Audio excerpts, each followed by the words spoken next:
Championship Saturday at Principal Park proved to be a pitching showcase. Number 2 seeded Glenwood's pitching staff had all but shut down Algona and Central Clinton in the first 2 rounds of the state tournament.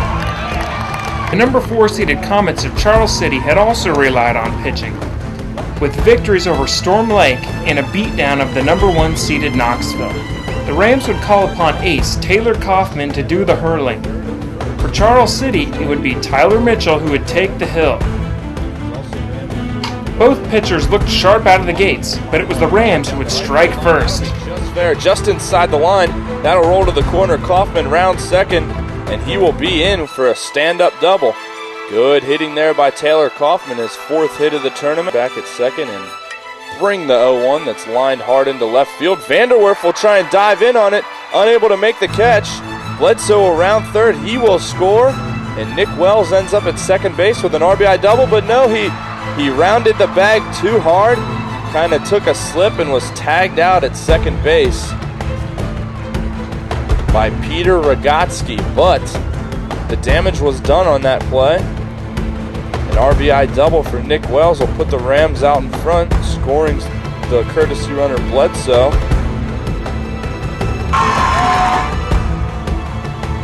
For a strikeout. Kaufman and Mitchell would keep hitters at bay for the next 3.5 innings. But in the bottom of the 6th, Glenwood would look to add some insurance runs to their 1-0 lead. There's a line drive. That'll be into the gap in between center and left field.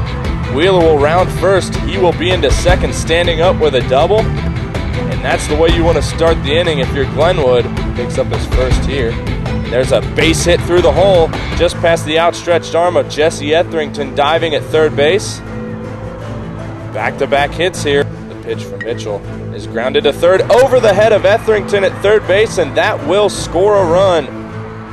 Coming around to score is Wheeler, and Glenwood picks up a crucial insurance run. They now lead Charles City 2-0 on the RBI single by Grant Wafflebind. Just a tomahawk swing, a high chopper. Etherington at third did all he could to give him a little bit more comfort, and he'll line a base hit into right field. Harless around third, he's coming in, he will score. Wafflebind to third, and Taylor Kaufman helps himself as Glenwood adds to the lead, and it is now 3-0. Glenwood leading Charles City. Still 2 on, nobody out. His first pitch is lined up the middle. That's a base hit. So not the way you want to come into the game here. But there might... And yes, Bledsoe will be out at third, but Wafflebind scores on the single from Wells. Wells picks up his second RBI of the day, as Glenwood now leads 4-0. The Glenwood insurance runs would prove to be crucial, as Charles City would make a late comeback. Base hit. Jamison playing rather deep here on Hageman, and 1-2. It sends a chopper to the shortstop Wafflebind. He'll flip to Stivers at second, to Schultz at first, but Etherington beats it down the line. Chuck Kaufman's pitch is a grounder up the middle for a base hit. So, Charles City's got a little something going here with 1 out. The 0-2. In the dirt, that'll get by Harless, and both runners will move up. So 2 in scoring position here, 1 down, and here's the 1-2. And that'll be grounded to first base. Matt Scholes will concede the run. Steps on the bag, there's 2 down. But Charles City finally breaks through on the scoreboard as Glenwood leads them 4-1 here, top of the 7th. Glenwood fans are on their feet, looking for a strikeout here to end the game. The 3-2 from Kaufman is fisted off the bat by Mitchell, and that is caught by the second baseman Stivers, and that will be the ball game. Gloves flying in the air from all the Glenwood players as they mob pitcher Taylor Kaufman on the mound.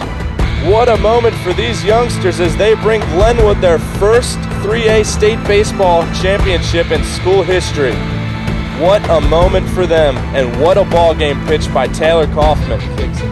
Kaufman proved to be too much as he burned out the Comets in his 10 strikeout performance. The 1-2. Swing and a miss. 2 from Kaufman. Swing and a miss. For the third time, and here's the pitch, and he does just that. Glenwood finishes the season with a record of 30 wins and 7 losses. They capture their first ever 3A state baseball championship. Final line score. For the Rams of Glenwood, they had 4 runs on 9 hits while committing 0 errors. For Charles City, the Comets had 1 run on 5 hits while committing 3 errors.